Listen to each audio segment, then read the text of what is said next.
We'll go ahead and call the regularly scheduled council meeting of Monday, May 19th to order at 7 p.m. Please rise for the invocation and the pledge of allegiance.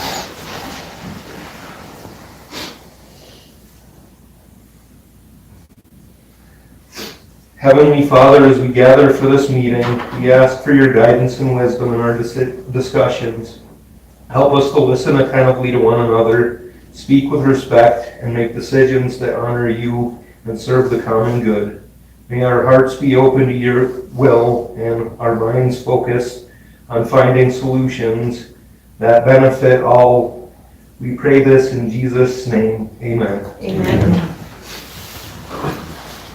I pledge allegiance to the flag of the United States of America and to the republic for which it stands, one nation, under God, indivisible, with liberty and justice for all.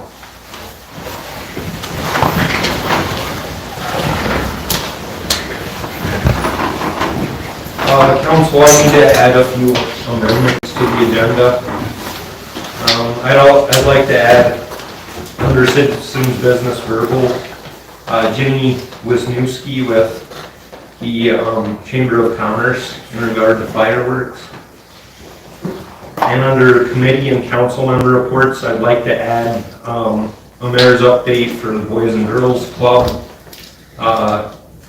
WAM ordinance changes, and a proposed meeting for the Harvard Growth Lab for June 10th. Do we entertain a motion to accept the amended agenda? Mayor, I'd like to add one under the committee for a board meeting. Okay.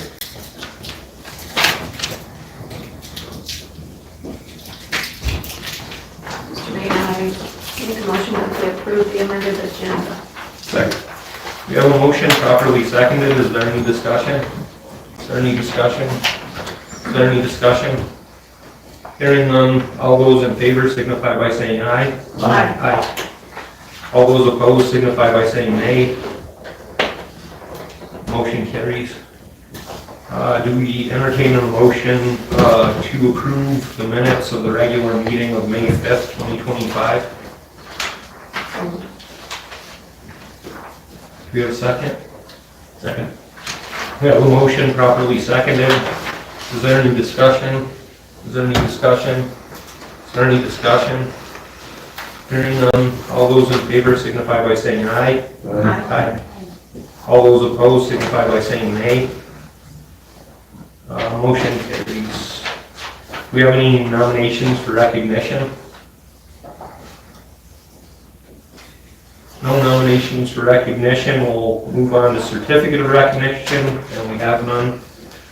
Moving on to citizens business verbal. Item number 1, Bruce Perkins for a 24-hour catering permit request and sidewalk permits. Actually, I think it's just two different subjects. One's just a permit that I put into so I could cater to First Northern Bank. I think they just sandwiched them both on here because you're going to be speaking about both things. We'll take care of the sidewalk permit, or the 24-hour catering permit first. Sounds good. Right. I think you have all the information there. I don't. Oh my goodness, I'm sure it's in my pile once. I only have to do it. All right, here it is. Thank you. I move we approve the 24-hour catering permit. Yeah? Yeah. Okay. He knows what he's doing. Okay, hold your motion for a second. It's not his first rodeo. Let's go ahead and read it. So this is for a 24-hour catering permit for Bruce Perkins under the state of Wyoming, county of Weston, that under and by the virtue of the provisions of section 12-4-502 subsection B of the state of Wyoming alcoholic beverage control laws, the city of Newcastle, county of Weston, state of Wyoming, in consideration of the sum of $20 paid by Bruce Perkins, doing business as Perkins Tavern, of the City of Newcastle, County of Weston, hereby licenses, permits, and authorizes said Bruce Perkins, doing business as Perkins Tavern, to sell alcoholic and malt beverages in and upon the premises of the First Northern Bank parking lot for an event more specifically described as follows: customer appreciation event. This license for catering permit is for the term of 1 day only, beginning on the 27th day of June 2025 at 9 a.m. through the 28th day of June 2025 at 9 a.m. We have a motion to approve the 24-hour catering permit for Perkins Tavern as read. So moved. Second. We have a motion properly seconded by Chris, Kimmy, sorry, Stacy's gonna be doing the minutes by the recording. So we have a motion properly seconded. All those in favor signify, oh, is there any discussion? Is there any discussion? Is there any discussion? Okay, all those in favor signify by saying aye. Aye. All those opposed signify by saying nay.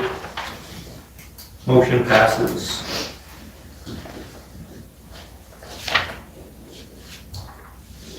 And the second part would be the sidewalk permits. I've heard about, quite a bit about the last meeting when all this came up. And so I went to Jen Womack, who was here, and she let me know that things got a little out of hand because they were, you know,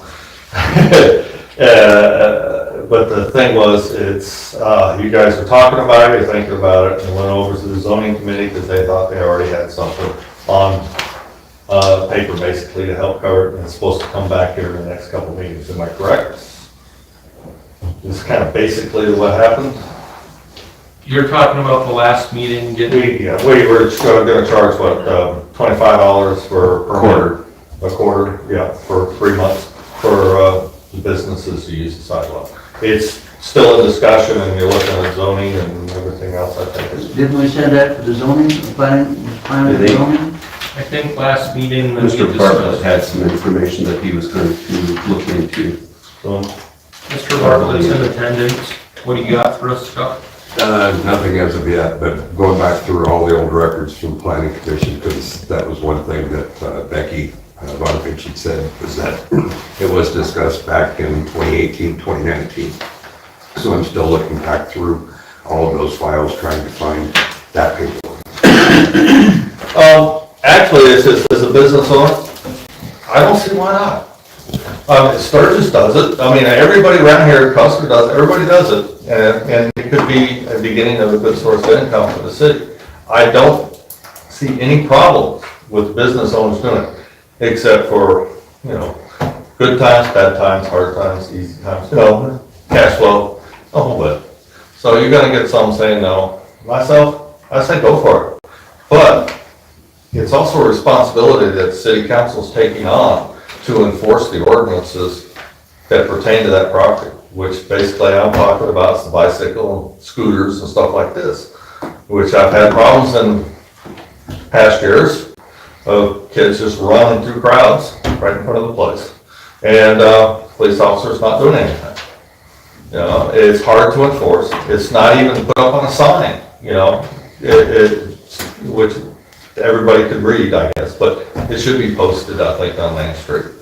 So you're gonna have to take on that responsibility if you're gonna go with this responsibility also, I think. And so let's just leave it open to you to discuss, you know, and figure out amongst yourselves. And that's all I want to say on that subject. All right. But there is another thing too, with the two major events we got coming into town. I myself, one was the drag races and the other one's all school. You know, my little business can't handle it. We're gonna take all the bar stools out, standing room only. You know, and tables and chairs outside. And what I want to do is also be able to sell beer on the sidewalk. I don't know how that permitting is going through, because I've never done it with you. Never asked for this. You know, because it would relieve me of a lot of the traffic and traffic jam and keep it out on the street with the events going on and everything. So, you know, as far as that goes, how do I go about doing it? How would I present it to you? That'd be a catering permit? Container. I'm sure they'll get open containers for those, but he's want to sell it. That's the only difference, is Yeah, it that would what be, you're it would, asking you know, for. it would be me, it wouldn't be catering anybody else, it'd be Right. catering a huge event, Right, you know, and and, you'd sell it right in front of your establishment. I figured that would be the easiest part, that'd be, so we can control it a lot easier instead of trying to put it in a different location. And it would, like I said, relieve the traffic of my business, it'd keep people out on Main Street where all the events are going. So with the proposed events, I mean, they were talking about setting up beer gardens and beer tents and everything, so That's correct. I imagine that we would need to look into the legalities of such activities and then get back with you on that. Oh, that's fine. You know, I know we got plenty of time, I think. I'm hoping. You know, I've talked with Pam. Pam, I think, may be out of it right now. I don't think she, with all the transfer and the sale of her property, and other people are picking up I say, leadership on it, so I think she might be out of it. As far as any leadership on this, event goes. So that's, you know, You're talking about the cars? the cars is one of them in all school.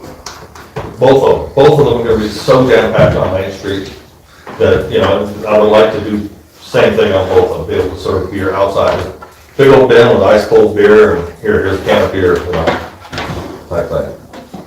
It's pretty simple, pretty basic. So I mean, where we allow for open container on Main Street, It will be within that zone, yes. but then we just need to figure out what we would need to require of everyone that wants to sell it on the street. Yes. What do I need to do to present it to you that, you know, and, To be able to sell it. yeah, so I can sell it. So I guess if we started with, I mean, I don't know what you guys think, council, but if we started with an open container permit for an event, Mm-hmm.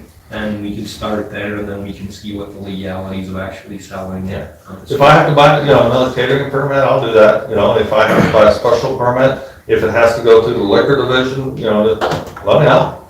I'll do what I need to do to, See why it would you know, make it come.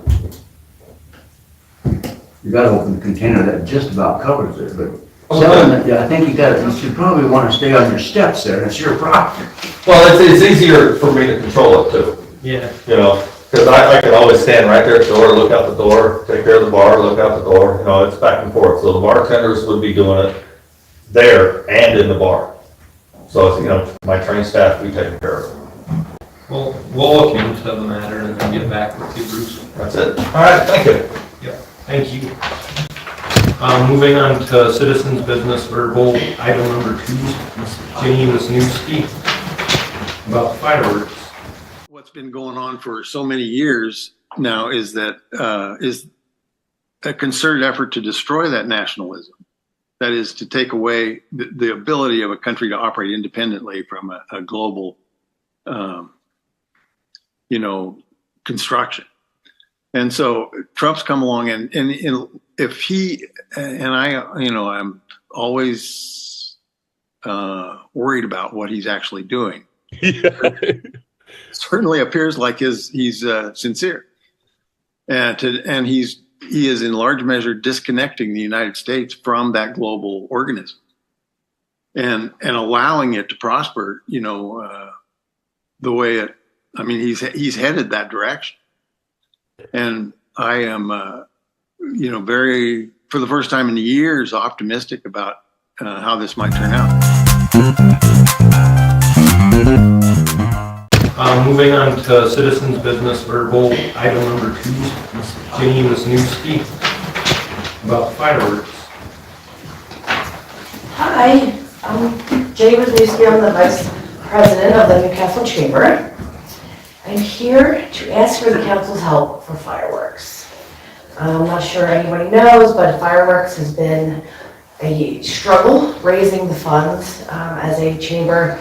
I'm sure you're all well aware we have been building the chamber back the past 2 years, and we are doing wonderful things, And our focus is on our small businesses and helping them and, you know, our members, bringing in new members, and we do now have a part-time paid executive director, which, you know, we are a nonprofit and we do appreciate that we get funds from the city and elsewhere, but she only works 20 hours a week, and we're finding that we have to find balance Who between is that person?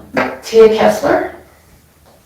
She's fabulous. We had Jenny Proffer start, and then she got a different job, and we brought Tia in, and both those girls have just done amazing things, and I'm sure you've seen it on our Facebook page, and we had a fabulous banquet for the end of last year, and we ask everyone to, you know, become members if you have businesses, or even as the public, we had a membership and help build it up. And we need, it will take longer than 2 years to make it as big and as awesome as we'd like. So the point is that our paid colleague cannot spend between 4 and 6 hours a week out of her 20 hours trying to fundraise for fireworks.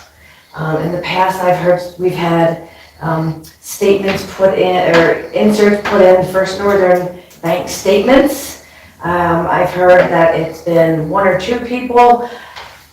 I've only been in chamber almost 2 years, so I know what we've been doing for the past 2 years and not in the past, because I can't change or fix that. So going forward, last year we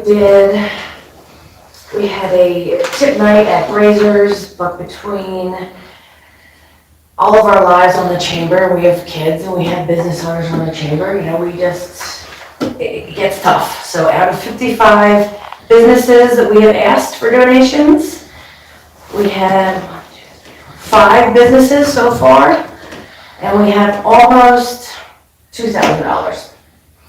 And the fireworks bill tends to be about $10,000, $11,000. And you know, that's about a 20-minute show, and they have a very safe ignition system. I'm sure, I think, Chris, are you involved in that at all? You know, so it's no longer like fuse and run. So that's good, because we don't want you guys losing any hands. So, you know, the prices have stayed essentially the same the past 2 years, I have been told. But again, we don't want to not have them, is our biggest thing. Our next closest town that has them is Custer. So you figure if we do not have them, then our Upton and Newcastle will go to Custer, and they'll eat in Custer restaurants, and they'll shop in Custer stores. Well, and that's the all-school reunion week. Exactly. So it So- would be nice if, We would really like to keep, and Right. not just for this year, but years going forward.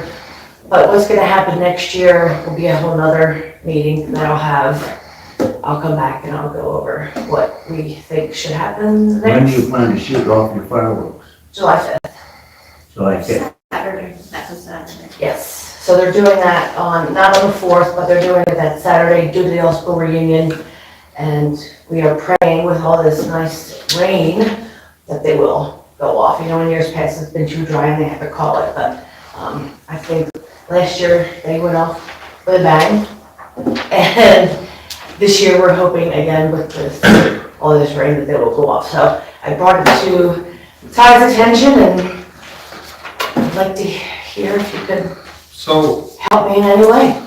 yeah, so council, we had spoken at length about this, and it needs a discussion, right? So, when I had originally heard about it, I also found out that there was going to be some budget surpluses between the fire department and the police department. So all of the surplus money ends up going back into the general fund anyway. So I spoke with Chief Curran, and he said that he would be willing to donate $4,000 of his surplus budget to the fireworks cause. And then I had also spoken with Chief Thompson, and he said that he would be willing, if it was the will of the council, to move $4,000 of his budget to the firework funds, his surplus budget. So, you know, there's always a question of how the public is gonna look at something. I myself don't want to live in a town that doesn't have a fireworks display when we have the means to do so. I think that it's important to celebrate 4th of July, and I think it's good for our town. And then there's also the question of business owners being approached by the chamber, and they already pay their taxes, so they're essentially being asked to donate more money to help fund the fireworks cause. What about the deal that the bank used to put in the statements? This was,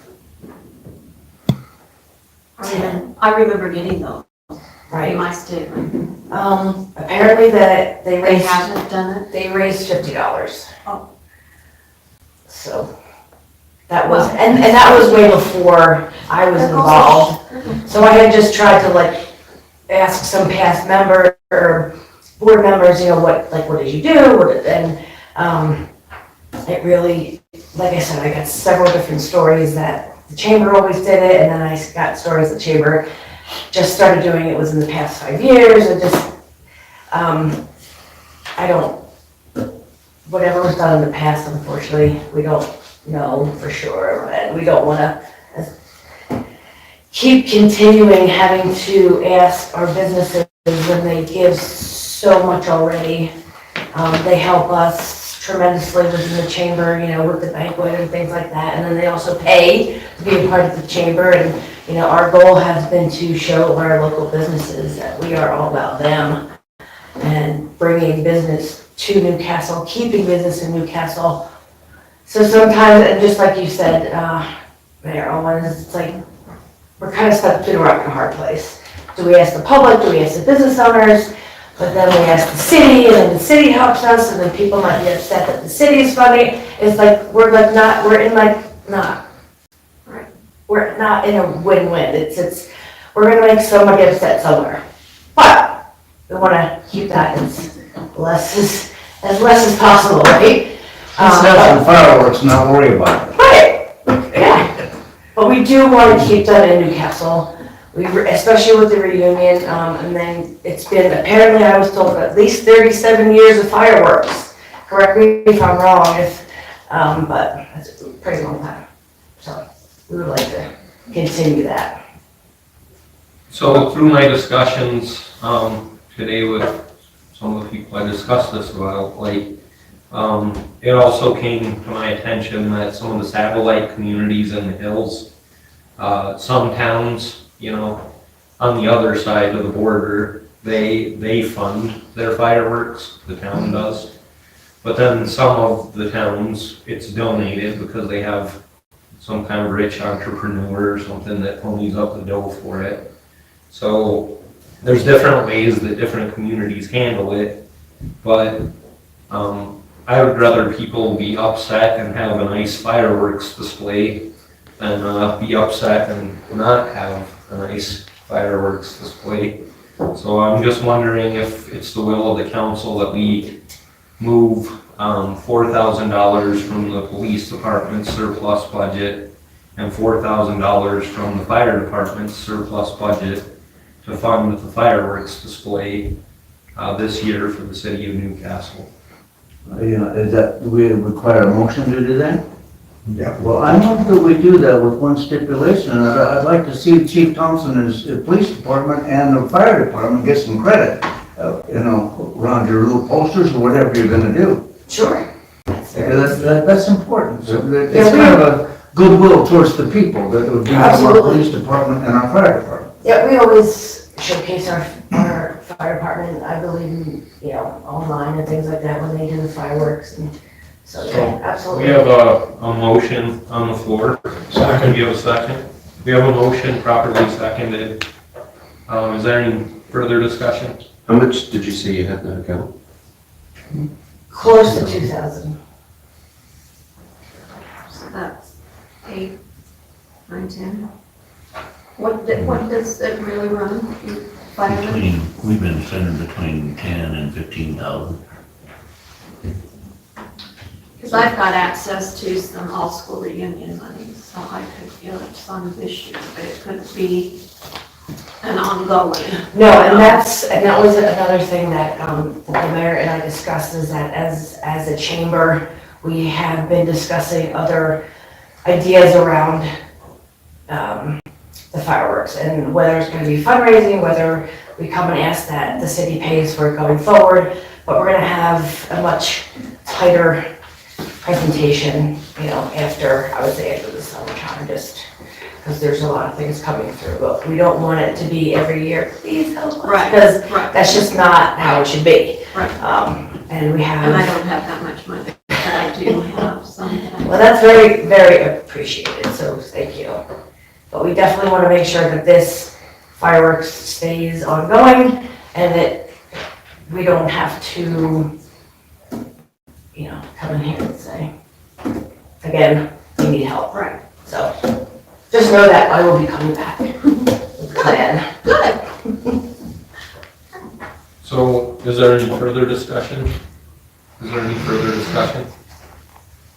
Hearing none, all those in favor signify by saying aye. Aye. All those opposed signify by saying nay. Motion carries. Thank you so much. Yeah, thanks. And I'll see you guys at all the events, and then, like I said, we'll be back with a plan so this doesn't happen again. Thank you. Thank you. Okay, moving on to citizens' business in writing. There is none. Moving on to old business. Item number $1, general edition, final plat approval.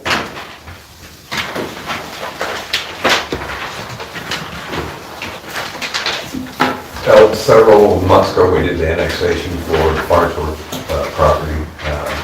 Now, the planning commission has gone through the preliminary plat for the Dollar General Edition.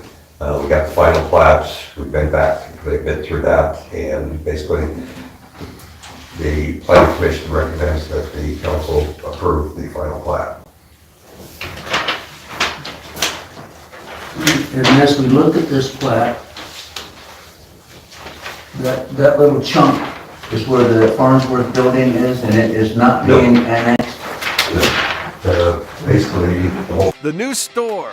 This is the one-stop shop. We have a pharmacy. We have a bootlegger's liquor. The deli, the food that you can get at a lunchtime is so amazing. The coffee shop. Certain Friday mornings, there's 30 people sitting here in all these chairs. This is the hub for people to come and visit, have their coffee, have their donuts. It's amazing what this area has done. Totally amazing.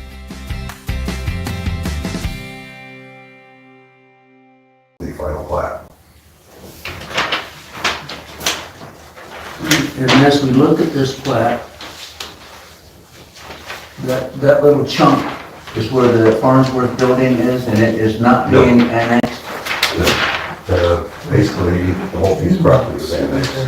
The highway's here, the Farnsworth building is over here. And that will be inside the city limits, yes?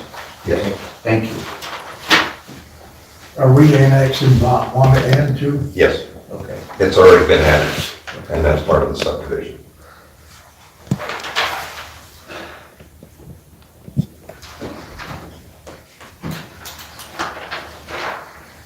So we just need a motion to approve the final plat for Dollar General addition to the city of Newcastle. A parcel of land in the southwest quarter, northwest quarter of section 30, county 45 north, range 61 west of the 6th PM, Weston County, Wyoming. And also authorize the mayor to sign. And also authorize the mayor to sign. I make a motion, we accept this.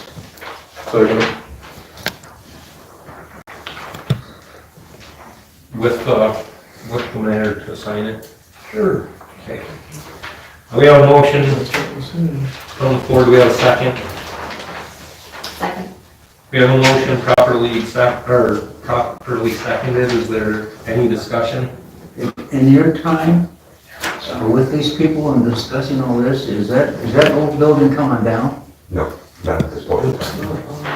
Okay.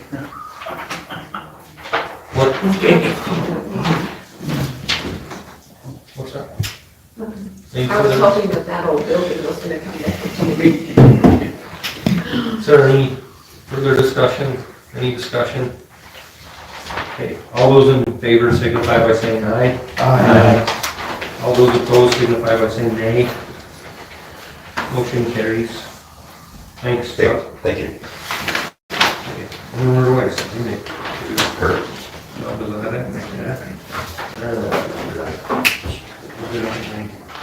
Sticker specs.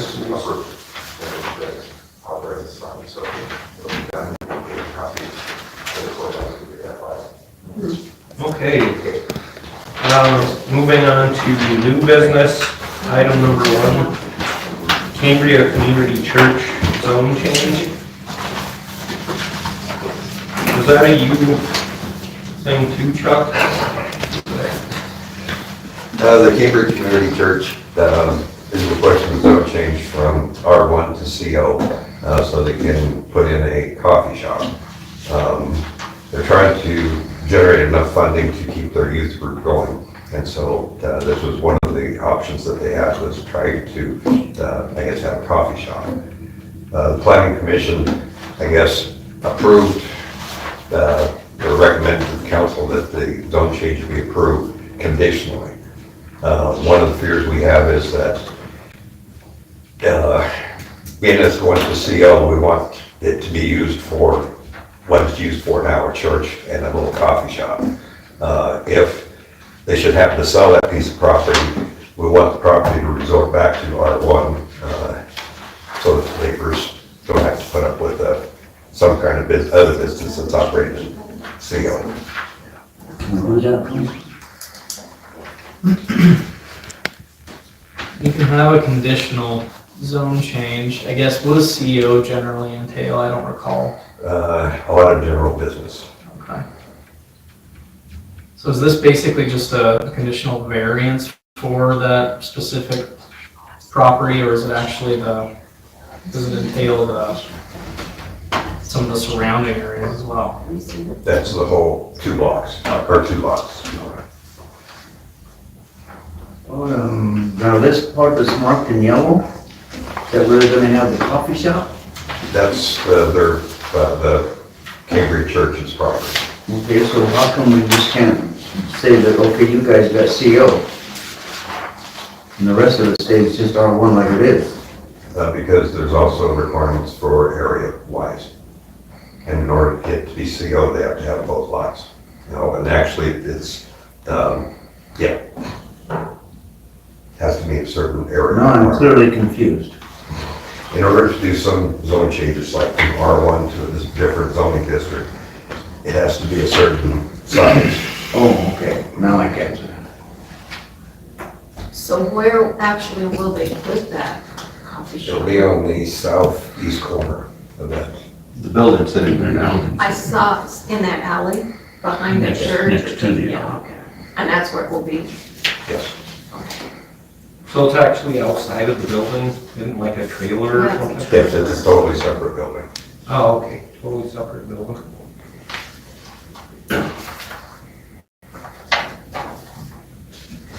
So do we have a motion to approve the conditional application for zone amendment to Cambria Community Church and Youth Group on 19 Stampede Street, Newcastle, Wyoming?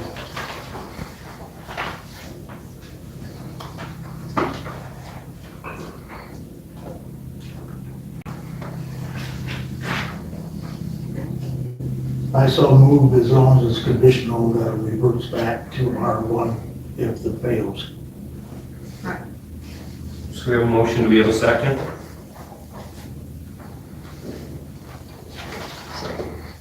We have a motion properly seconded. Is there any discussion? Is there any discussion? Is there any discussion?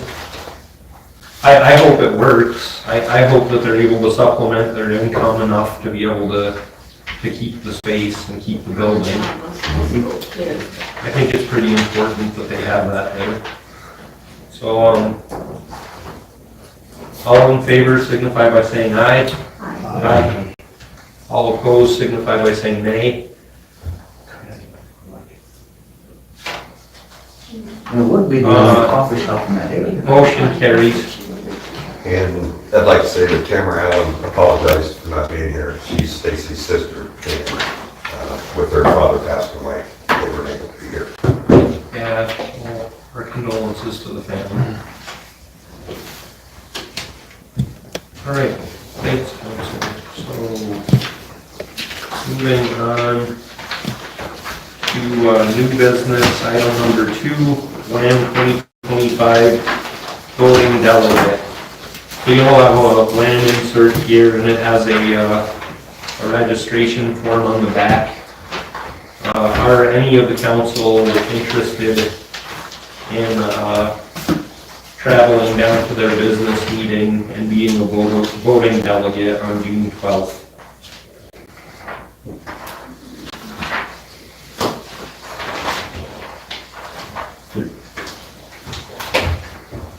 If there's not, then we'll just move on. I don't think that I can plan with them.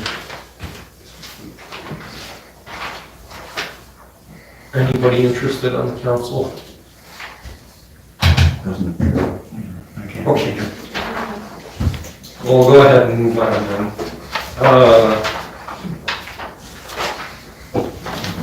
Okay, now down to committee and council member reports. Item number 1, Veterans Memorial. I attended an American Legion meeting the other day, and I was given a card. Actually, it was in City Hall. I was in City Hall, and a lady came in and she had a card from the Newcastle Veterans Memorial group that was a thank you to the city council for us moving the $5,000 that had been allocated for the Heritage Park originally to the Veterans Memorial, and they were very appreciative of it, and they appreciated our support in the form of words. So anyway, there is someone from that board here, and appreciate it. So you're on the board, aren't you, Kathy? Yeah, I thought you were on. So yeah, that was very nice to send a card, and I had it with me, and I ran out of the house and left it on the kitchen table. So sorry about that, everyone. Moving on to any questions about that? Okay, moving on to budget hearing advertisement. Stacy provided me with an email. So she said that she's attached the budget hearing advertisement that is included in the council packets for the May 19th meeting that you guys all have in front of you. And these numbers do not include any increase for the Mondale Airport, but do include the 2,000 increase for the Recreation Board and other service providers as discussed at the budget workshop. So if possible, she would like to continue with the scheduled budget hearing on June 2nd. But if any of the council members have concerns and need clarification on anything, we can push the budget hearing until the June 16th meeting. But we do need to advertise for the budget hearing at least 1 week prior to the hearing being held. And we must have the budget approved by June 30th, 2025. So,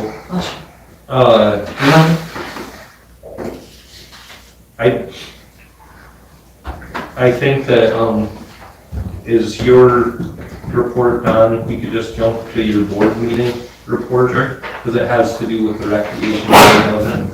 It'll probably help a little bit on Let's, some of the decision pieces here. okay. So, Don Stevenson with the board meeting, or the board committee meeting, the recreation board. Passing out some highlights. I attended the rec board on the 12th to just kind of basically, Going down that way too? just sit on their meeting, not basically being there as trying to, you know, be in the background, tell them what they need to do with their board, just let them run their meeting. During the meeting, obviously, there were some questions on budget that we were looking at, so part of my minutes, you know, that I took for notes, kind of giving you guys highlighted them. And what they were asking for funding, you know, it had top of the calendar that was there for Madness on the Moon. Requesting funds, you know, these funds pay for the pancake feed, community feed, and the food that was roughly around $1,200 out of that request that we usually get. Softball group, and what was interesting, what I took from this one when they started talking, if you'll see the notes in this one here, that their group was asking $1,500. The participants that were impacted, you know, some of that questions we had during the council meetings. If you'll see there, in 32 Newcastle residents, there were 3 in the county, there's none of the others outside of this. And what I didn't realize during that process too, that in your packet, you'll see the applications that people have to go through, whether it's a one-time funding or an annual funding.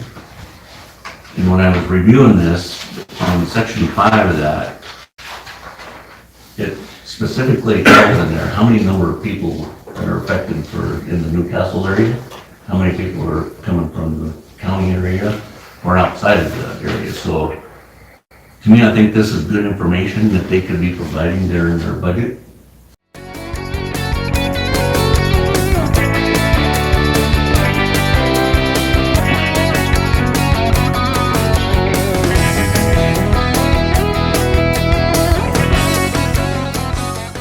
Affected in the Newcastle area, how many people are coming from the county area or outside of the area. So to me, I think this is good information that they could be providing there in their budget sessions. And that was part of some of the suggestions I gave them during the meetings, was to, when they put this request back into us the following next year, is looking at the previous year's requests that they put out and kind of putting in what the event is, especially when they're doubled up. Because they might have, like the Arts Council, we see it in there, why we're giving 2 times the Arts Council. Well, during the meeting, I found out that they're 2 separate events. So if they can at least specify that out, what those events were, and then kind of what the personnel that were affected by it, how are we getting our bang for our buck for the community? Is it not going outside of Gillette coming in, Custer coming in to these events, and we're paying for some of those people to come in and attend these events? It's meant for the recreation for Newcastle up to no stage, you know, what's coming into this area. So I think that was kind of the big thing I got out of it that I wasn't aware of, how they put these fundings together and how they can present this stuff to us and make it more clear for us to review.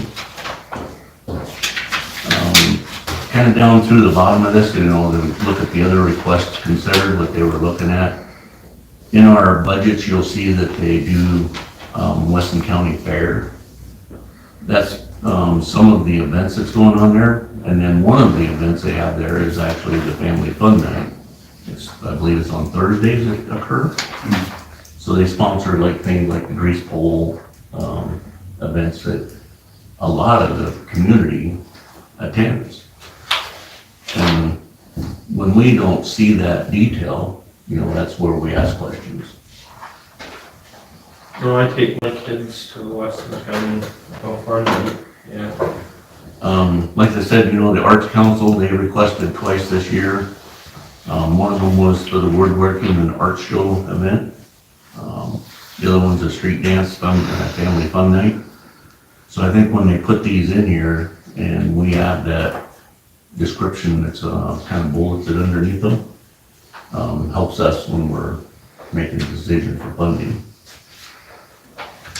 The other one was a GPS. I asked questions about that one, and I wasn't quite clear what the name of it was, so I actually had to get online and look it up and get the actual name that they were, this organization asked for money. It's a neurological disorder. Guillain-Barré disease. Yeah, Guillain-Barré. So they use this money to pay for things like wheelchairs and other needs for people that usually have this type of disease pieces. So it was interesting to kind of get a little background of some of that we never really see the details of. And they support, you know, that August dance that goes on, the Boot Scoots and Boogie, and then that New Year's event. So when we see those First Steps GBS listed in here maybe twice, obviously we're asking why, you know, why are they getting it funded twice? So as some of that is, you know, me sitting in the background just listening to them run their meeting, and then things that we've had questions with up here looking at their, you know, their request. I think they come away with some things to help us, and I actually come away with some things that I didn't know how they're looking at some of this. So they did take some things back with them, you know, during the meetings and that, some question, you know, things that we were talking about is, what is the proper use of funds? So I think they took some things back to think about when they're asked, people were asking for requests. So I think it was a good thing that we put some things into the seed to them. And then the other question they were asking themselves, what defines what benefits multiple individuals, not a specific group? You know, and like I said, you know, I wasn't there to tell them yes or no on funding. One group was FBLA that they fund each year. And it was interesting to listen to the talk, you know, the FBLA, obviously they take kids and they represent Newcastle on a national level. But it only is specific to those people that's in that group. It's not opening it up. So when they sit back and talked about those specific details of how it affects groups, you know, I think they made the decision that, you know, that wasn't something that they would support because it doesn't affect a larger group. So, you know, with what they are probably taken back with that, and how their kind of reorganization, how they distribute these funds for a good, I didn't really see a problem with them asking for that extra $2,000 to fund what they're trying to do for the community. So is that the recommendation of the board committee then? Yeah, because I was the only one there, Oh, that would be my recommendation. You know, obviously, there was some learnings on both ends of it, and I was impressed on how they took that information back to the board and discussed it with each one of the members and the requests that came in. Obviously, there were some denials and some approvals. so they're taking the information and they're putting the requests under a little bit more scrutiny. Yeah. So that is a positive thing. I had plans to be there. I wound up hanging out with Mr. Stump for a few hours that evening.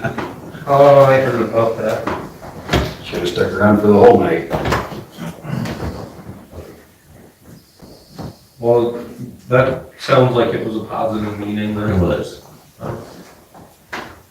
So we'll have to discuss that when we come to our board, or our budget, session for the final approval. Do you have anything further to report? No, that was it for me. Okay.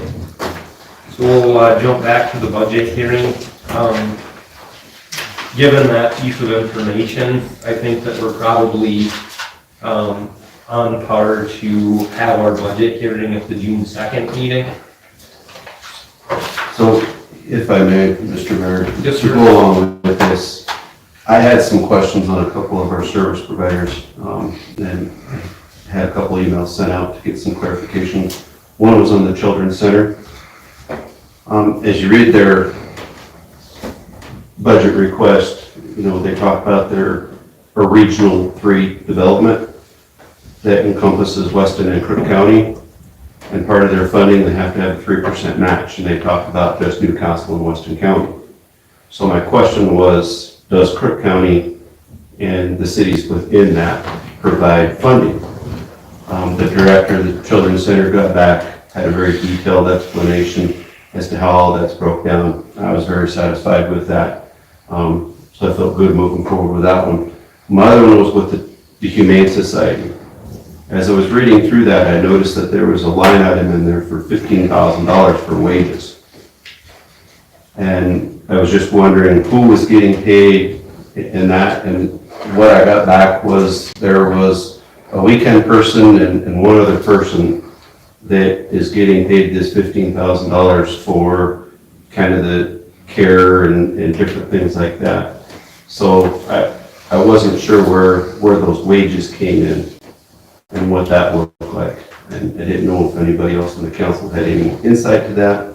So that one kind of still has some questions surrounded for me.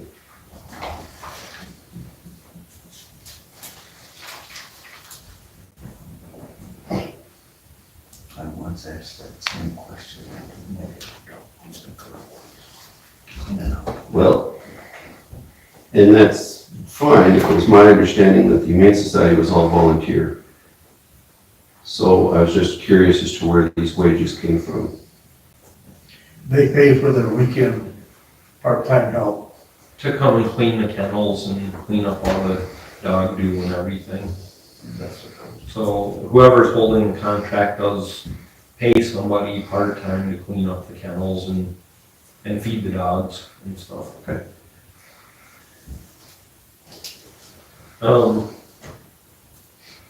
Do we need to invite the Children's Center back? Is that your No, suggestion? I think with what the director of the Children's Center got back with me, that pretty much satisfied the questions that I had. That, you know, I just wanted to make sure that Weston County and Newcastle wasn't the sole provider for it, since they are regional, you know, making sure that they are reaching out to those other communities and the other county that they provide to.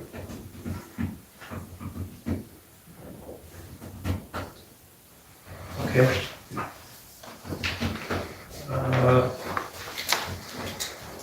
Do you have anything further, Chris? No, that's it. Okay, so Dublin, do we need a motion to set our budget hearing for the second day of June? Yes. Okay. So, notice of hearing on the city budget.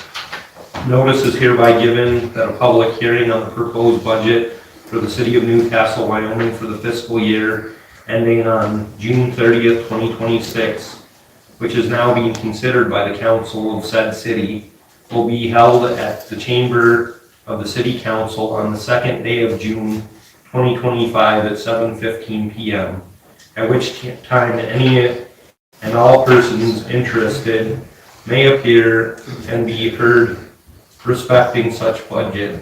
A summary of the proposed budget follows. Details of the general fund requirements, details of water and sewer fund, details of sewer fund requirements, details of garbage fund requirements, and the total appropriations. Do I have a motion to approve the notice of hearing on the city budget for June 2nd at 7:15 p.m.? So moved. Second. We have a motion properly seconded. Is there any discussion? I have a question, Mr. Mayor. Yes, sir. Can we get it has to be advertised in the paper, can we get it in the paper before then? Well, I think so. Does it have to be a Steve week, usually handles it. a week ahead of time? It does. See where you can get it in there. We can get it in next week. It'd be in next week, that isn't. It doesn't give us a full 7 days before the, It's for the tomorrow. Because they don't take ads on it. It'll be in Wednesday's paper. it might be too late to get it in this I don't think we can get it in or get it in Wednesday's paper. Well, Farm Stacy State. said something about that in her note, didn't she? Yeah, but that isn't a week. Let's, That you read about the budget? yeah, Good catch, Mr. Butts. Good catch. I thought we had Stacy time, mentioned that yeah. though, and what you read about, Yeah, so she said if, we didn't think if we were crowded for the, she thought we could, now I got it all shuffled up in my papers, one second. Facebook. And what did you read about? It has to be in the paper because it's our official. here's, so she said she'd attach the budget hearing as advertised, and it's included in the council packets.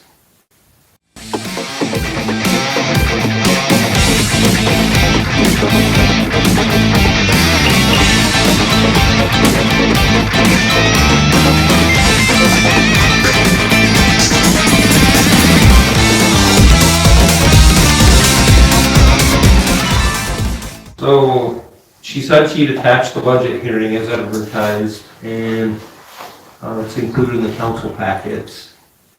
And then she said, if possible, I would like to continue with the scheduled budget hearing on June 2nd. But if the council has any concerns and needs clarification, so it sounded like she thought that she could get it in there. Okay. Is this already advertised?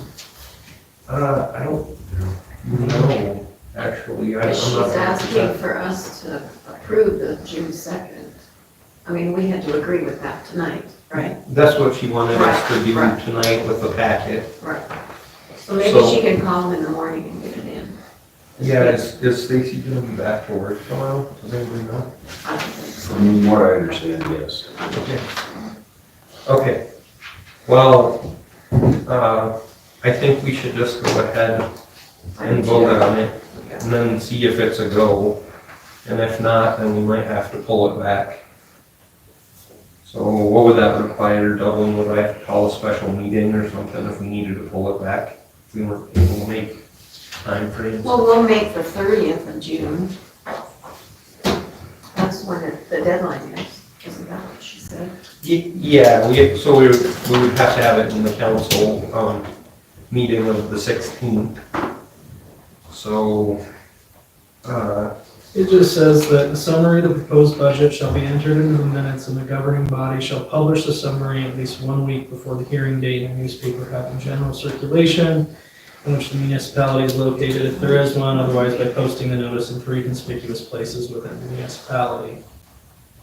The date, if I remember correctly, it was July 25th, I thought she said something about June 30th. or June 30th, excuse me, not July. yeah, June 30th is the deadline for the fiscal year to have the budget done. Okay.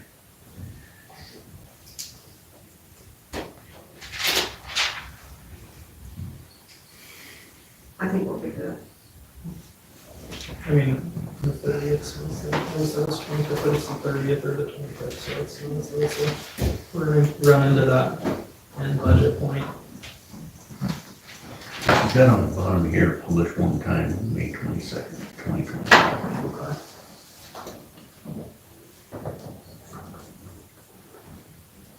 So that's this week. Yeah, the meeting tomorrow. What, Thursday? Thursday. So should we go ahead and vote on the motion and shoot for the June 2nd meeting? Yes, we should. Okay. Is there any further discussion? All those in favor signify by saying aye. Aye.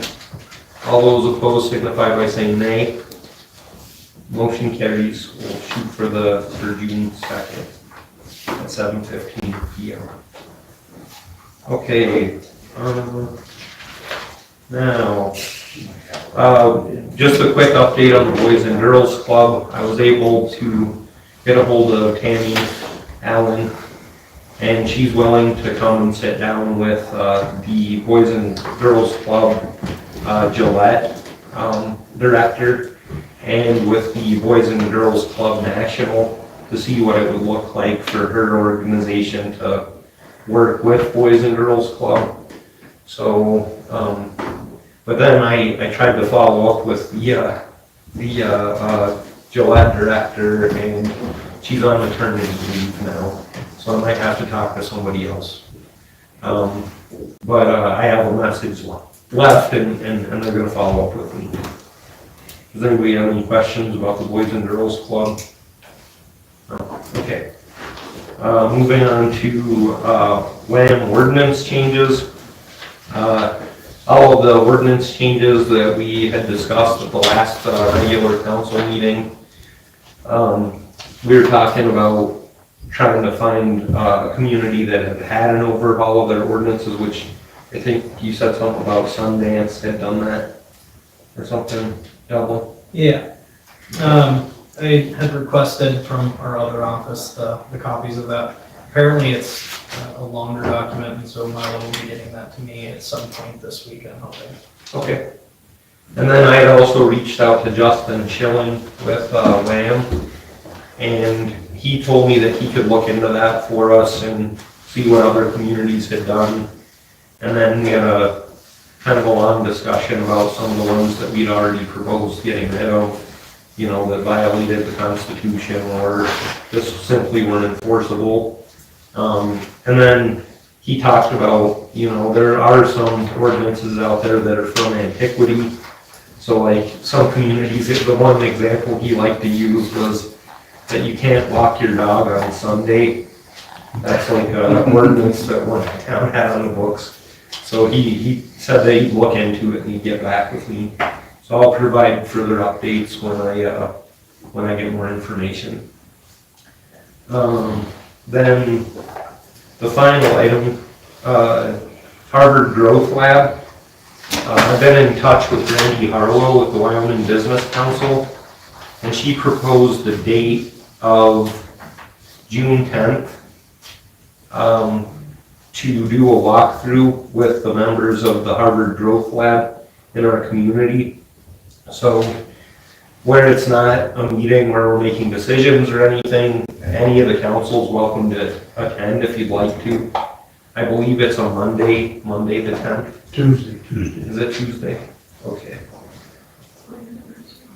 All right, so Tuesday the 10th, and then she has a kind of like a draft schedule right now. It's 10 to 10:30. We do a kickoff meeting to introduce everybody, and then we do 10 to 11:30, a tour of the community, infrastructure needs, housing needs, potential growth areas for the town, and anything else that any of the council wants to share as far as like the story of our town. And then 11:30 to 1 p.m. would be kind of like lunch and a wrap up, and then from 1 to 5 p.m. she didn't need the council to be in attendance for this, but you can if you want to. But she wants to try to like take the people from the Harvard Growth Lab out to visit with you know, business owners and people that we think that they should be introduced to. So like, you know, so if you guys think to anybody that you would like them to meet as far as business owners, she had like kind of spitballed in this email about, you know, in the afternoon, local business owners, stakeholders, and who do we want to meet with to understand the constraints and opportunities in Newcastle? Does it make sense to meet with someone at the county? How about the refinery, Honor Farm, hospital, and large employers? And then, yeah, then that was about it. So try and introduce them to some of our larger employers in the area, and then also, you know, I thought maybe Jenny, you guys could provide some input with the chamber as to like who you'd like to see the Harvard business. Like they're doing a study of our town to try to like figure out some economic development type activities, and we're kind of we're one of 7 communities in the state that have been chosen for this study. So the more data and the more exposure that we can get, the more help they could possibly be. But it's ultimately up to us if we like the findings of their study or if we don't, and how we think it'll affect our community, if we think it'll affect it at all. But I think maximum participation is in order so that we can try to get the most benefit for being So if selected we to do think of this. somebody that should be invited, can we let you know? Yeah, just fire me an email in or Okay, text can me. you send that out, Yeah, that thing to us? yeah, I can forward this out to everyone. Is everybody using their governmental email account now? Yeah, we're gonna let you in on the password. Is it tricky? Has it been a frustration? The You get two down part, and you say you gotta re-enter your password, and you have to re-enter it 2 times through the, I don't have to, but I hold my phone, it comes in with a verification on my phone, and my phone has to be sitting right there.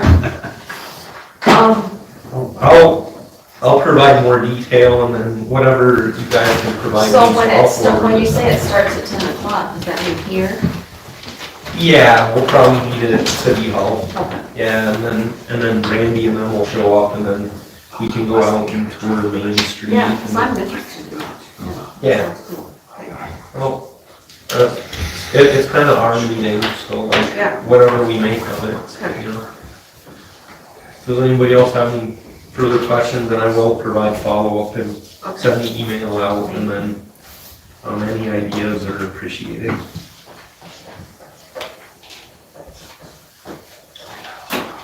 Okay. All right, moving on to department, no other questions? No other questions? Okay, moving on to department head reports, number 1, Police Chief Derek Thompson. Thank you, Mr. Mayor.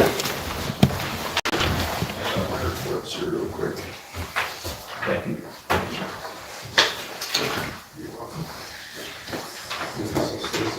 That's a Stacy. That's a Stacy. Yeah, one, two. Yeah.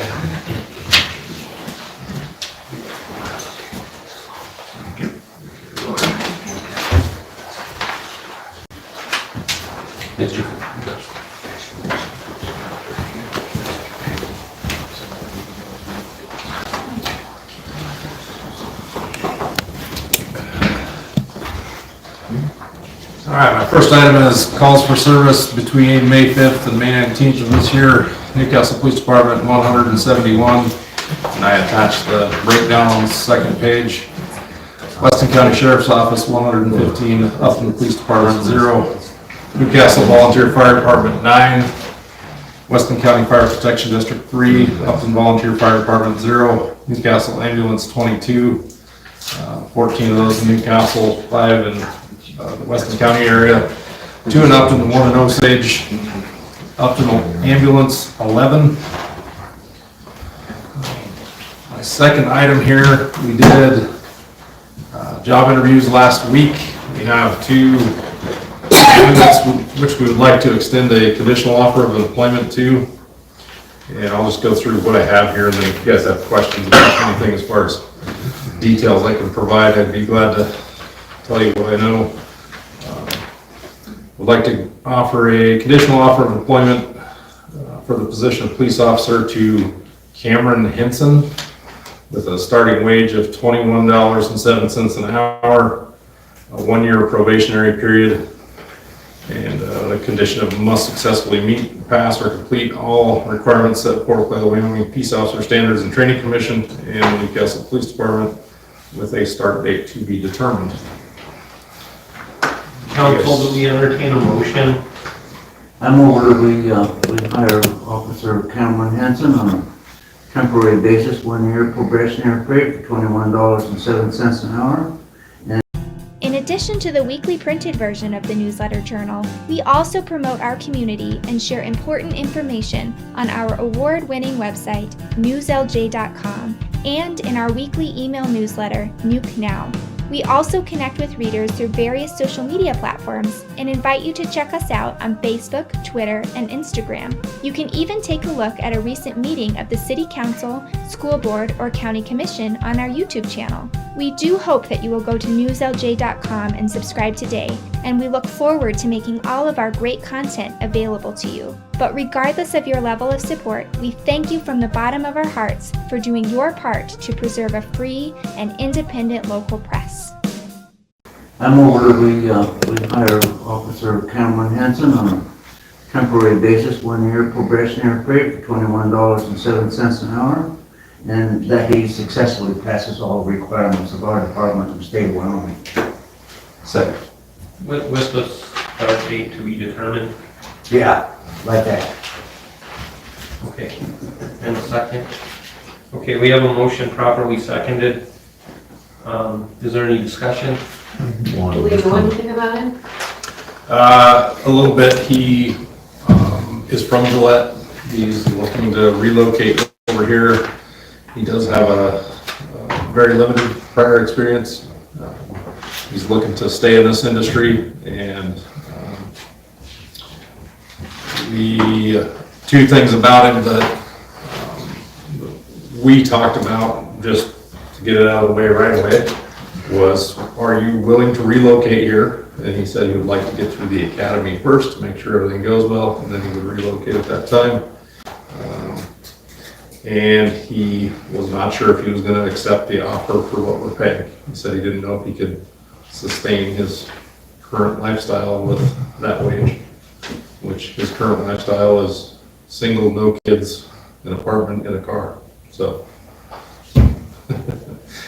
I understand. At Gillette cost. Yeah. What do you have? I had one, just in comment on the motion that was made. It was motion as a temporary basis. This is a temporary basis, right? Probationary was what I meant to say. Okay. Yeah. When you said temporary, I just wanted to be sure that. Should we like a motion to say probation? I was gonna bring it up, there wasn't any word in there stating conditional. And this is clearly conditional, and I don't want it to be construed as temporary. So just, if you would, Councilman Boss, would you amend it to a conditional offer of employment? I would amend my motion to say a conditional offer of employment, yes. It's just specific on when you're taking temporary. So we need a second. It's written right there. To the amended motion. If there is a second. Is there a second on the floor for the amended motion? Okay. There's a amended motion properly seconded on the floor. Is there any further discussion? Is there any further discussion? I have some questions. Okay, now does he understand that our city pays the full amount of his health insurance, and he knows that? He does, yep. Okay, because that really adds to a lot of our low wages. Okay. Right. Is there any further discussion? Hearing none, all those in favor signify by saying aye. Aye. All those opposed signify by saying nay. Motion carries. Thank you, Council. I have another request for a conditional offer of employment for the position of, this is important, part-time police officer to Nathan Foote, with a starting salary of $21.07 an hour. The condition of must successfully meet, pass, or complete all requirements set forth by the Wyoming Peace Officer Standards and Training Commission and the Newcastle Police Department. And the extra condition I wanted to put on there, which will take some work between myself and Attorney Hughes, to develop a contract regarding the terms and conditions of the employment due to the unique nature of the position, if it were to be offered, and that it is part-time, with a start date to be determined. And I'll explain that part-time thing, just because we haven't had much interest in application or in employment with our department. I'm trying to do everything I can to get all the help I can. This young man lives here in town. He's going to be going to school at Black Hills State several days a week, but he thought he could give us 2 or 3 days a week as a part-time officer. Now, there is a different certification under Wyoming Post that allows a part-time officer to work for up to 2 years prior to having to go to the academy. So we can train him here locally, utilize him to get the full-time officer some relief, and he wouldn't have to go through the academy right away. That's something that some agencies do. It's not really out of the ordinary. But the problem with that becomes if you hire a part-time officer and then you have the opportunity to hire a full-time officer, you obviously don't want to waste a position, essentially, to keep the part-time officer around. So I made sure he understood, in the event we have the opportunity to hire a full-time officer that is worthwhile, we would have to potentially terminate his employment. So we would have to draft some sort of a contract that he is agreeable to and we are agreeable to. So that's why I put that condition in there. Sorry to just kind of spring that idea on you all, but I'm just trying to expedite the process as much as possible. So council, the chief made this excellent report, so you could handle either read the motion from the chief's report verbatim. And Mr. Mayor, I move to make a conditional offer of employment for the position part-time for Officer Nathan Foote, salary of $2107, where he passes all of the Wyoming peace officer standards and Newcastle Department, as well as signing a contract of conditions of employment for the position of part-time with the start date to be determined. Second. We have a motion properly seconded. Is there any discussion? I actually know this young man. He is local. He actually went all the way through the Explorer program on the fire department, was an officer, left, went to the military. I think he could be a very valuable asset to our police force. Did he say what he was studying over there at the Tech? I believe it was business administration, if I remember correctly. You might mention they have some justice courses over there. What I will tell you about him is he is extremely squared away. His answers in the interview were phenomenal. Yeah, I know him too. I was highly impressed with him. So he's definitely going places. Is there any further discussion? Any further discussion? Hearing none, all those in favor signify by saying aye. Aye. All those opposed signify by saying nay. Motion carries. Thank you, council. And the last item I have is I would like to request a police committee meeting, primarily regarding salaries, wages for officers. So, police committee, Chief Thompson, we sent an email and try to rally. Yep, I can do that. Okay. Does anybody have any further questions for Chief Thompson? Okay, hearing none, we'll move on. Thanks, Chief. Thank you. Moving on to item number 2, Attorney Delvin Hughes. Thank you, Mr. Mayor. Council, I did have the 2 repeal ordinances for you tonight. However, I sent those to Stacy. I would assume it would have been probably at 11 this morning. So I assume that they probably weren't actually sent out to anybody or printed off for tonight. So I'll have those for you at the next meeting. And that's all I have, Mr. Mayor. Okay. Thanks. Does anybody have any further questions for Attorney Hughes? Okay. Thanks, Bill. Stacy's not in attendance tonight. Moving on to Public Works Supervisor Greg Stone. Thank you, Mr. Mayor. My first item, we did open the bids for the 2025 improvements project. The contract document, or the bid documents are under review with the engineering firm as well as state lands and, or state revolving fund.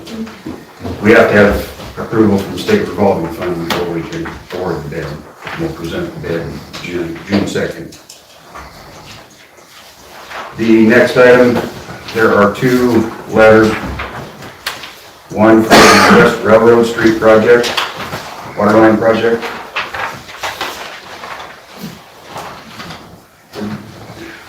We're presenting this letter to request the project be an equivalency project.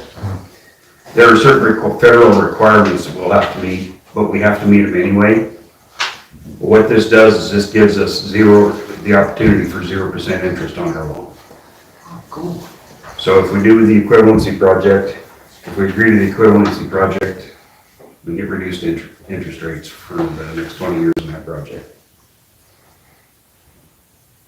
I'd recommend a motion to submit a letter to DEQSRF to request the West Railroad Street Water Improvement Project be an equivalency project. Council, do we entertain a motion to make the Delaware Street? West Railroad Street. West Railroad Street an equivalency project? So moved. Second. We have a motion properly seconded. Is there any discussion? Is there any discussion? Is there any discussion? I think it's great. 0% interest loan is a nice loan. Mr. Mayor, I believe we're in line for 22% principal forgiveness too, so actually I have to pay part of the project back. Excellent, that's great. All in favor, signify by saying aye. Aye. All those opposed, signify by saying nay. Motion carried. The second letter is the same thing for the wastewater stormwater master plan. It also puts us in line for 0% interest on this project the request to be an equivalency project. I recommend a motion to submit a letter to DEQSRF to request the wastewater stormwater master plan also be an equivalency project. Council, do we entertain a motion for the stormwater wastewater master plan to be an equivalency program? We have a motion properly seconded. Is there any discussion? Is there any discussion? Is there any discussion? Hearing none, all those in favor signify by saying aye. Aye. All those opposed signify by saying nay. Motion carries. My next item, just so the council's aware, we're having the same issue with being short-handed in our parks department and cemetery department. Currently, we only have one applicant for seasonal employment.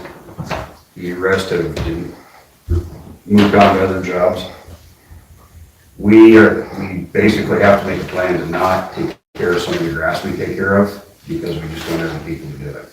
Our plan is to stick with irrigated grass only for now. As we get time or get people freed up, we'll take care of the non-irrigated grass like run pathways and right-of-ways. We just do not have enough people to do it.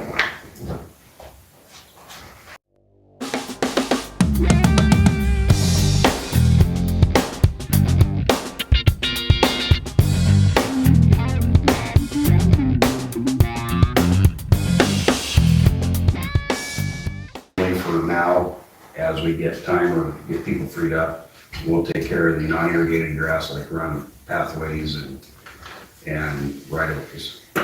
We just do not have enough people to do it. So be prepared for, is that what you're saying? Yes. For people complaining? If people start making comments, What about the cemetery for this weekend? cemetery, that's part of the problem. We're taking most of our full-timers up there this week and we hit it pretty hard last week until everything else erupted. Well, and your work, yeah. But yeah, no, we've got plans to do stuff later this week with more staff. My next item, last week was a bit interesting. It was a bit tough too. Winfield Street, we had 3 leaks on that single line. 2 major water breaks, 6-inch pipe Is that down by Family Dollar now? behind Family Dollar. This is a dead-end line, 867 feet long. DEQ did change their rule in chapter 12 that now we can have dead-end lines longer than 250 feet. I did speak with the district engineer about this project, possibly moving forward with us buying the materials and doing it ourselves and replacing this line.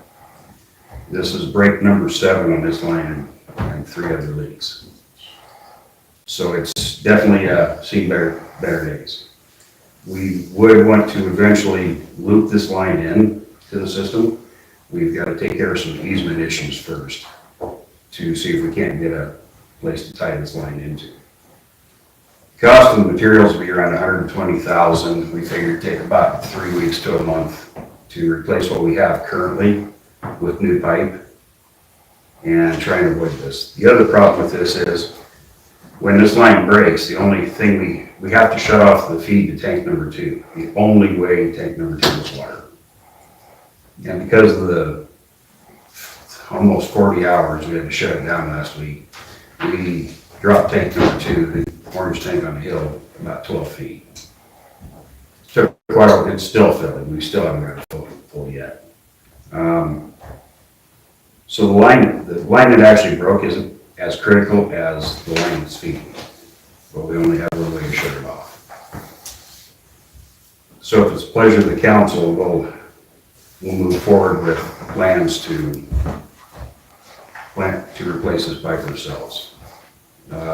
We do have the money. I talked with Burke Haggerty about the expense, and we can cover it through the water department.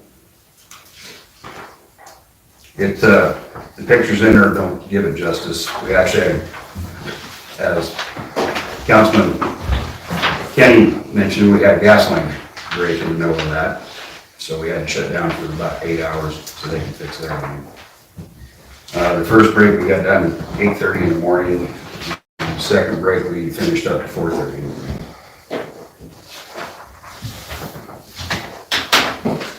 My next item, we opened the bids for the skid steer we were wanting to purchase, which was a CAT skid steer approved equal. You should have the bid tabulation. Titan Machinery with a Case SV 280B was the low bidder. They are not a resident bidder, so we have to add 5% of their bid. They are still the low bidder. My recommendation is we award the skid steer purchase to Titan Machinery for $63,473. Where are they from? Rapid City. Council, do we entertain a motion to accept Titan Machinery as the winner of the bid for the skid loader? So Do we have a second? Second. We have a motion properly seconded. Is there any discussion? I was noticing the Wyoming machinery, that's out of Casper? Gillette. Gillette? Okay, and when it's after the residency thing over here, they're just like less than $1,000 higher than the one from Rapid City. And can we go with the Wyoming machinery instead of what the, like I said, it's a little more money, but it's a Wyoming company. I just thought I'd bring that up. I'd like to have that. We can, as long as we can justify it. I refer more to Attorney Hughes for this portion of it. Both machines met specs. There were some specs on the case that were not exact, but we're talking 71 horsepower versus 74 horsepower. It's items like that. They didn't have a heated seat versus CAT having a heated seat. There were minimal differences between them. That's why we went with the approved equals. We actually rented a case machine and a CAT machine that would be similar to this. I really don't have a preference. So we are just trying to, save some money. Because the actual bid, what we would pay, would be $67,000 or $63,473 versus the $67,695. Well, what is the 66 thing then? In Wyoming, per state statute, anytime an out-of-state resident or out-of-state bidder is on a project or a piece of equipment, they have to have 5% of their bid. So isn't that what we're paying, the No. 66?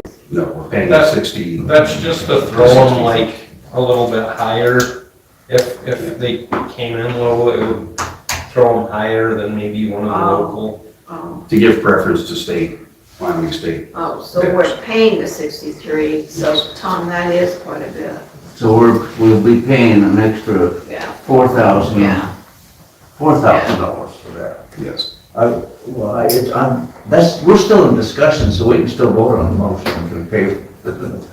Are most of all these cats operating? No, Titan Machinery was the case, Wyoming Machinery is a CAT, RDO was a John Deere, and Central Truck and Diesel was a Bobcat. Okay. Isn't there a Titan in Gillette? They switched to Torgerson, and again, But there's some case figure, right? Yep, and we sent the bid spec to them, along with the loader we did, along with the excavator we did, and we haven't received a bid from it. Do they have equal warranties and stuff on them? Yes, the warranty we specified was 5-year, 5,000 hours, and all 3 out of the 4 did meet the 5,000 hour, 5-year warranty, including mileage. Is there any further discussion?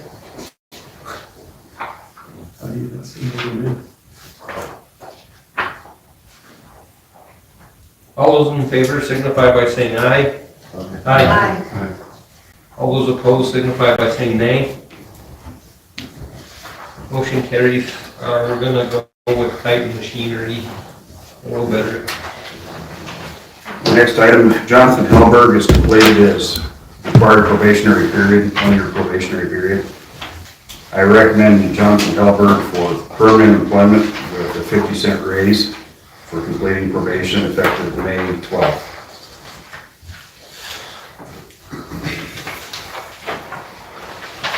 Does the council entertain a motion to accept,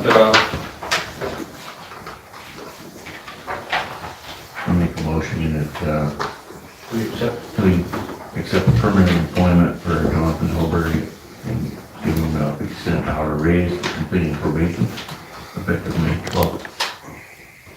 do we have a second? Second.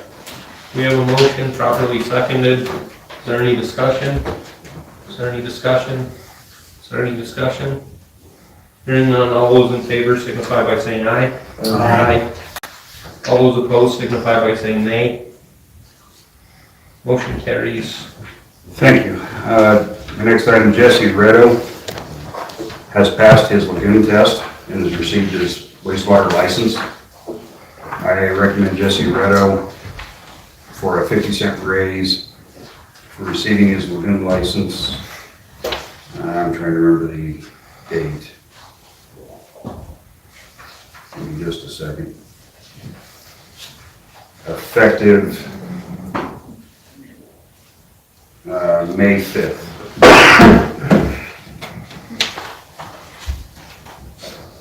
Do we entertain a motion I moved that, what he said. to give Jesse Jesse. Gatto a 50-cent raise for getting his backdated to May 5th? Is there a second? Second. Okay, we have a motion properly seconded. Is there any discussion? Tell him congratulations. Is there any discussion? Is there any discussion? All those in favor signify by saying aye. Aye. All those opposed signify by saying nay. Motion carries. That's all I have unless you have questions. So, did you need a motion to move forward with this landfill project? Let us gather some more information. We're gonna have to find a way to tie it in, which means looking at easements. We'd have to get one easement. Currently, we have an easement from 1935, but it is for sewer only. So we'd have to see if the landowner is willing to change that to be a utility easement or water and sewer. That's gonna be a big hangup for a lot of it. We could actually, I could request a motion to purchase the materials and begin replacing the existing line we have. And we can get started on that, because we're probably gonna be 3 weeks to a month digging the pipe. So that'll give you time to look at the easements and everything. So I had also reached out to some folks from the SLIB office, and they said that there's nothing that could stop us from putting in for emergency MRG money again, but the likelihood that we would get awarded another emergency grant is probably pretty slim. I'm batting 1,000 right now. I don't know whether I'm gonna take another pitch. So, I also wanted to reach out to some folks at RD and see what programs that they have available, to help with it. Yeah, RD, we'd be sitting at 4.15% interest. We're not eligible for any grant funds. Okay, so probably not worth pursuing that then. Yeah. But, your discussion with Clark Haggerty, we're okay? Yes. We have a surplus of about $350,000 in the water budget right now, coming into the end of the year. Pending no more things like this, we should be okay. I don't see spending $350,000 hopefully. If I do, we have worse problems than we feel all of a sudden, so. So, it would, it's gonna significantly tie up the crew. Are you prepared? Yes. That's part of the reason Greg mentioned that, the problem is we spent a week and we had the entire crew down there, anybody we can spare. The ones that worked overnight, they were sleeping during the day, the rest of us backfilled the holes and of course we worked another leak in between those two major breaks.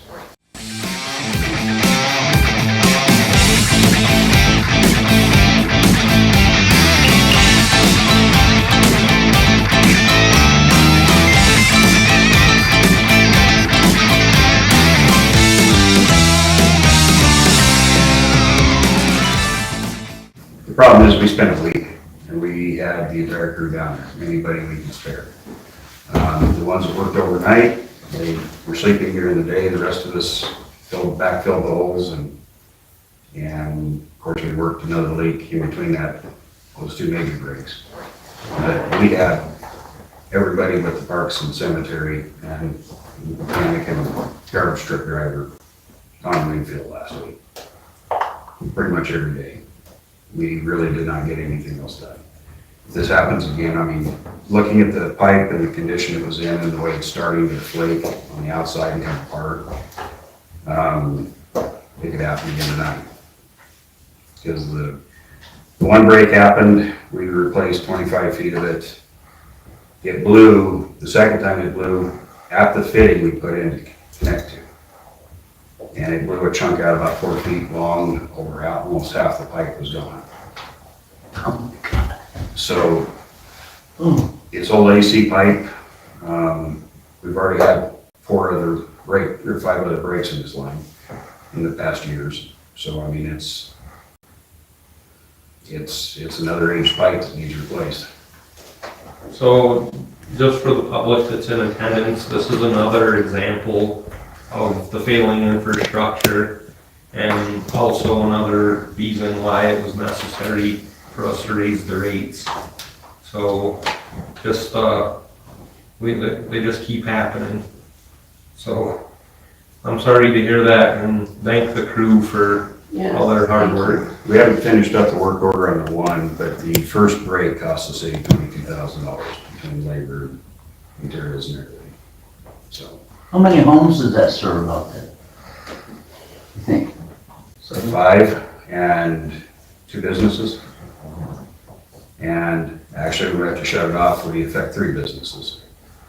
So do you have a number that we can make a motion on to move forward with, It would be 120,000. to move forward with purchasing the materials needed? Yes. Does the council entertain a motion to move forward with the purchase of the materials needed to complete or work on the Winfield project? I move to allow Public Works Supervisor Stump to purchase the $120,000 worth of material to replace the failing water line on Winfield. Second. We have a motion properly seconded. Is there any discussion? Is there any- So by doing this, are you gonna be able to isolate this so we don't have to shut off the feed to tank 2? When we do the first tie-in, we tie it in to that line that feeds. We're going to put a valve in here to where we can keep this line off. We're going to run a temporary line to customers. That way we can work at a pace, not have to deal with the line breaking again in the process. But, you know, when we do the first initial tie-in, we actually have a plan to put a fire hydrant right at the corner. That'll feed the temporary line. We'll put 2 valves on either side so we can isolate it long enough to get the T put in after that, and to shut the other valve off. So when you say that, fire hydrant right there off Duff and Winfield? That pipe? Yeah, dividing Winfield. Or dividing Winfield. Yeah. Is there any further discussion? When is this starting? Probably as soon as I get the materials. This is another one similar to First Avenue. And we keep flight properties. Well, I had a Pizza Hut order in, and they had to call me back and say, are you Ann McCauley?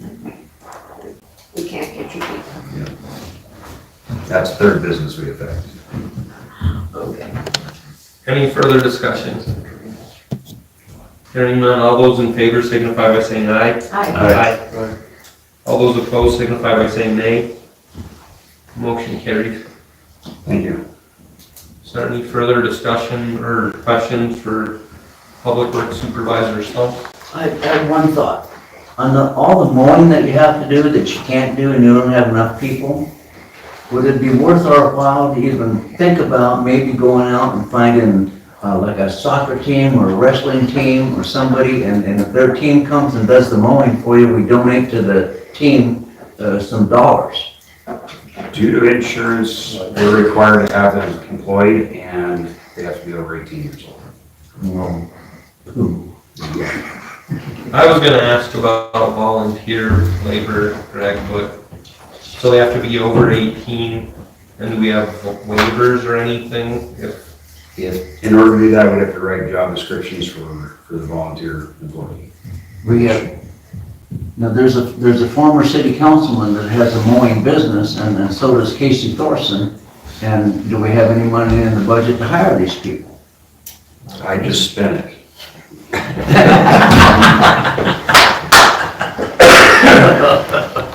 I think it might be worthwhile to maybe try to draw up some kind of a form or something for volunteer work. Yeah, when we talked to LGLP about it, one thing they did specify is like riding lawnmowers, pickups, things like that. We can't allow them to use. The only thing they can do is run weed eaters. Just weed Well, you eaters? had employees running weed eaters What's that? mowing the other year. What's that? You had employees, actual employees doing that. They run, we run string trimmers 5 days a week, so about between 5 and 7 days. So we could do that. I don't want anything. We can look into it further. With this rain, it's gonna be, Oh, I know. That's why I'm giving you fair warning. We had 5 applicants and only 1 came to work for us. We had 2, but one's leaving this Friday. He's moving away from the area, so. When we spoke about this before too, Greg, you said something about how some of the people that were applying for the seasonal positions thought that they were gonna get the starting wage that the full-timers were getting. The chief has made a very valid point. We can't get employees either, or even seasonals. They thought they were gonna get $18 an hour coming to work for us to run mowers and string trimmers. We don't pay that well. That's what we pay our starting wage for our full-time employees. So if they don't take the job, where are they going? Another job. Somebody paid better. Yes. I don't know.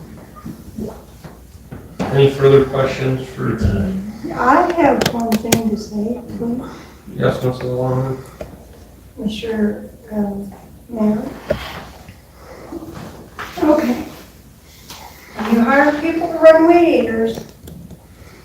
And I've been running weed eaters for years. Make sure that they don't get in the rocks because they can pelt somebody's window out of their house. I know. Because I've hit myself in the forehead. I learned the hard way how to run a weed eater. I've gotten pelted too. No, I'm running commercialized weed eaters, not these little things, Oh. bigger ones. Yes, And they'll throw rocks. they do. And I'm gonna tell you, if you hire somebody for volunteer work, make sure they don't get on the grounds. They always look for, because, always look for, glass on the ground, wiring on the ground, any like pipes that has wiring around it. Because if you don't, you have somebody cut that, they may get electrocuted, or somebody may lose their power. When I was teaching my kids, I told them, when you go around the water meters, you slow down, really, because of the wire that is on the water meter, you slow down. I have taught all my kids to run a weed meter. Greg, you guys provide training for the Yes, we people do. that run weed eaters? Yes, we do. We'll definitely keep that in mind. Mrs. Longman. Thank Well, it's a concern of mine because you never know what people's has, if you're on the back alley and the garbage truck accidentally drops a nail, it could hit them in the head or. you. Yeah, they definitely are dangerous. Mr. Stump is a professional. Excuse me, I've been doing this for 40 years. Oh, Thank that's you. great, thanks, Mrs. Longman. Okay, moving on to claims against the city dated May 19th, 2025, but we need to remove check number 053620 and 053624 from the claims because I couldn't find supporting documentation.